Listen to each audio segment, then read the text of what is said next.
I hope everybody had a great weekend.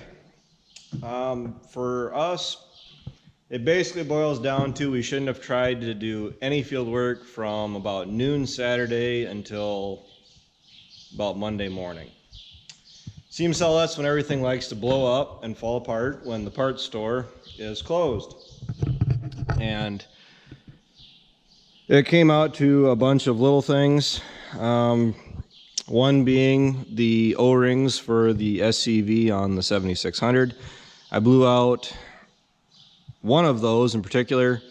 I look back and I had the whole front of the disc bind covered in oil. That was a minor fix. I mean, I have 3 SCV, which is selective control valves, also known as, the hydraulics, the hydraulic levers.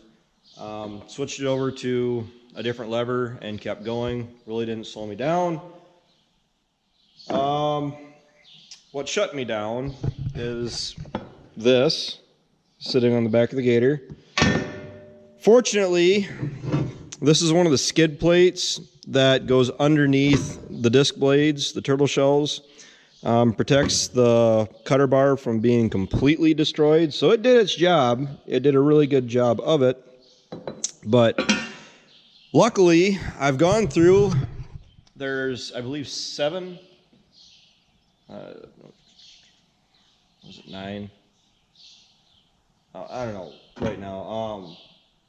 But there's a whole bunch of these across the front of the cutter bar in front of the turtle shells and everything, because the blades spin around in the front of these, and when you hit something hard, like I did, these take the brunt of the impact. They break instead of destroying something a lot more serious.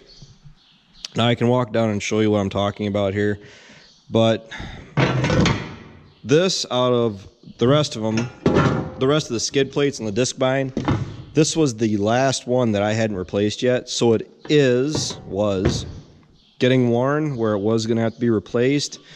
You're starting to see some wear on it. It is starting to crack out through here.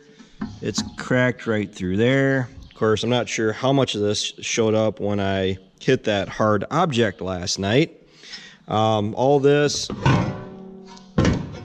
is all busted up. You can see where it hit right on the edge right here, and more likely it probably hit right through here. As you can see, all the dirt and stuff got bent up out of this from the impact. This is like 6 o'clock last night. Parts store's closed. I was going to tack weld it back together just so I could get done cutting the last 10 acres. Opted against it, for obvious reasons. Once I got it off of the cutter bar, because I was thinking that before I pulled everything off. This is supposed to go on here and sits like that. You can see we got another crack through here. It's wear and tear. These things get beat up. I mean, when you drag them, they run right along the ground in the dirt. They run it into the ground if you get on uneven ground, or we go through and we cut our pastures off with them. So I mean, no, these disc binds are really not meant to go out and cut pastures, even though that's what we use it for. I can't remember how much these things run. I want to say $200 to $300, maybe $400 with these new laws coming in on all these tariffs and stuff. But it's an expendable part. It's a wear part. It's not the end of the world. I mean, throw it in the scrap heap and move on with life. We lost a sway block off of the 4020 that's sitting over there. That is really kind of surprising us because we hadn't really had any issues. We haven't changed those in like 3 years. And for some odd reason, it decided to back out, and Dad realized he lost it when we were cutting waterways the other day. I also have a flat tire on the tedder. That's a minor fix, but I'm kind of shut down for tonight. Normally you could say, well, just don't bother don't bother trying to work on the weekends. That's kind of asking too much from me.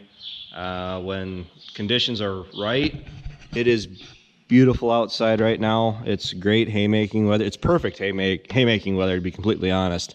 To say absolute perfect haymaking weather, a slight breeze to take this heat and kind of hit that hay with it and kind of go through those windrows, or the standing windrows I have yet.